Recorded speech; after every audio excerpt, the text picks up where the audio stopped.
So I've been playing with GTRs. Basically, I went to Japan the first time in 1991 with my dad. So our business, we used to export American cars to Japan. Saw a bunch of GTRs then, bought like the videos, all that stuff. You know, you saw like, R32 GTR versus everything, all the contemporaries then, and it would like beat everything on track. And I thought, oh man, this is really cool, right? Of course, come back to the States and you're like, oh, but they don't sell those cars here. So I worked in MotorX from 99 to 2002. There's a lot of craziness, a lot of false stuff on the internet, a lot of everything else. But anyway, in the end, they did bring in a bunch of cars, about 120 cars, and then that was basically it. So in 2012, I did show display exemption on Nismo, R32 GTR. So then in 2014, when the GTRs, R32 GTR started to turn 25 is when we really got bigger, started on doing all that stuff. 2016, I got more involved with Toprank, and then since 2016, we've been, expanding and doing things. So let's talk Fast and Furious. So my friend Victor, he knew Craig Lieberman, and we brought R33 and several R32s to Universal. I actually took Paul for a ride in Universal in R32. But basically, we had the R33, so that was in the first movie. They did it yellow, it was Big Bird, right? So, and then after the movie, put nitrous on it, drag raced it, completely stock engine, 2530s nitrous, made 650 wheel, stock trans, ran 10s in Palmdale, so it was pretty quick. I sort of joke, I was like, I'm running an HKS boost, because I had a boost gauge, and it went to like 2.1, and HKS was down here, and it was pointed at HKS. So then after that, the race car here, right behind you, the R34, it was a very early car, and again, it was ran by Altia, ran in Super Tyque then. It wore the number 1 because they won the year before. So Igor from Automotive Forums bought that first car in 2005. We talked to the guys from World Challenge Speed GT then and said, hey, would this car be legal to run in the series? And they said yes. And so Igor ended up buying the car. You see, I worked on everybody's car. I knew all the owners. And so I dealt with, I drove all the cars. Whereas some people have 1 car, 2 cars, 5 cars, maybe even 10 GTRs, right? I've driven 400.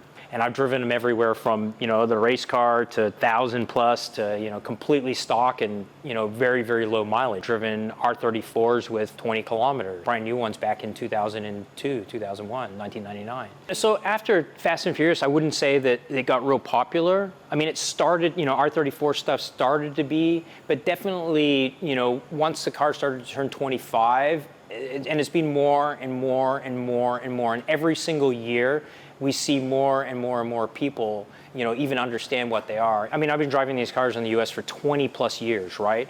And so, yeah, you'd be driving down the road, nobody knows what it is. Now, when I'm driving, just about everywhere I go, everybody gives you a thumbs up, everybody, takes photos, everything happens, almost no matter what car you're driving.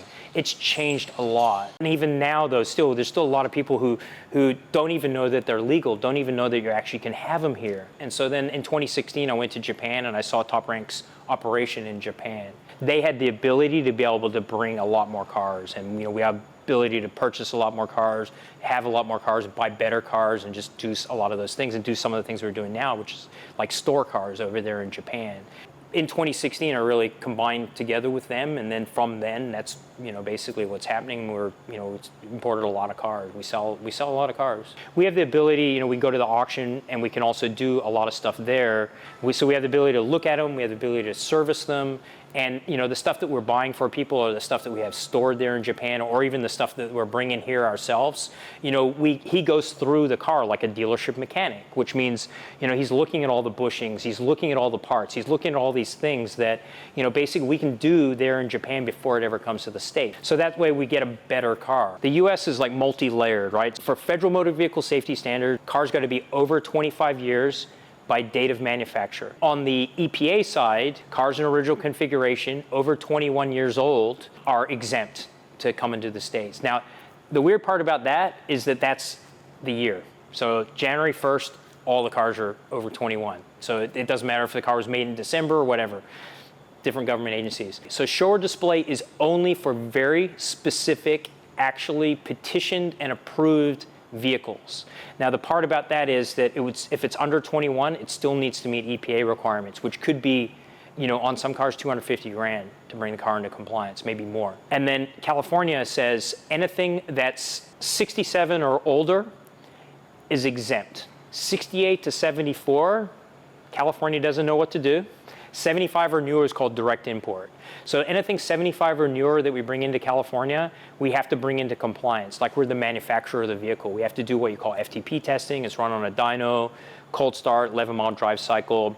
And then after we're done with all that, then it goes to a referee. And then when all that is done, I wrote this out for somebody. It's 20 steps. Best case scenario, it's a couple of months. Worst case scenario, it's been sometimes a year, because sometimes if a car fights. If we sell a car to somebody who lives in California, we have to bring it into California compliance. California compliance, the lab charges us $99.50.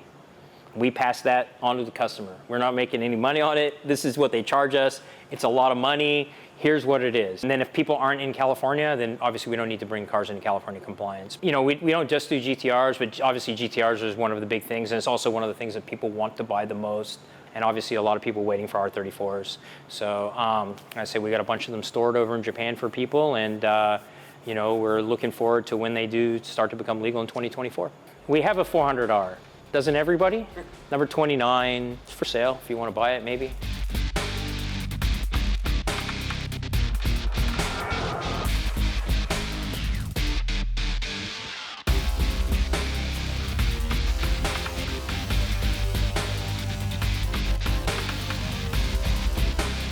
So the guys from Built by Legends came to us and said, hey, you know, if we're going to do this, do you guys think you can sell it or help us sell the car? And of course we said, yeah, I mean, you know, it's going to be a really cool, you know, Mines built car. Of course, it's really well known. We all know the videos, we all know the stuff. And so, you know, and so we actually got, you know, pretty far involved with it, and we are actually even more involved. So we're the, you know, the US distributor for Built by Legends, but we're also very involved with the builds. So we're constant communication with them. So, but this is like the prototype car, right? So this is sort of the P1 car. And so this one is sold. And yes, you can go for a drive in it. We did talk about that a little bit. So I wanted you to take a drive in it and see what you think of it. All right, this is truly something special. The guys at Toprank are letting me drive the Built by Legends R32 GTR. It's not the craziest car in the world in terms of power or setup, but in terms of what it represents, as I guess as a true resto mod car, it's a pretty incredible thing. And obviously the pedigree of people behind it, yeah, it means a lot as well. The fact that the guys from Mines worked on this is a big deal on its own. The dollar value obviously as well associated with this car, it's worth over $500,000 Australian, is also something else. So like, you know, my own GTR's got a fair bit of money in it, a fair bit of value, but to be driving a 32 GTR worth over $500,000 Australian is something else.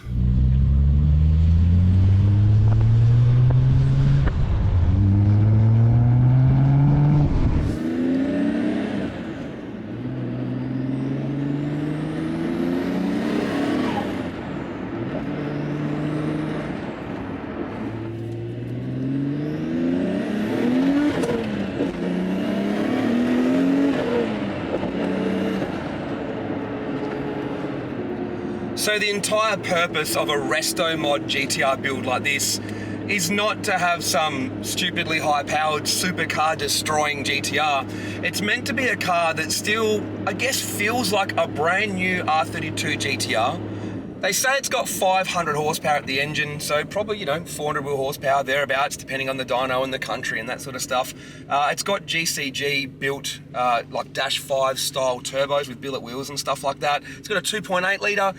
And those things, I guess, just help, you know, bring the power up a bit without really changing the driving style compared to a standard GTR. So driving this, I feel like I'm driving, well, I feel like I'm driving exactly what they want me to drive. I feel like I'm driving a brand new R32 GTR that has a little bit more power and a little bit more control, better brakes, etc. So just every part of the car is just improved a bit, and it feels brand new, which is honestly for me quite a surreal feeling, because obviously all the GTRs I've driven are either highly modified, or if they're close to stock, they've got some Ks under their belt. So to drive one that kind of feels new is pretty cool. Very cool indeed.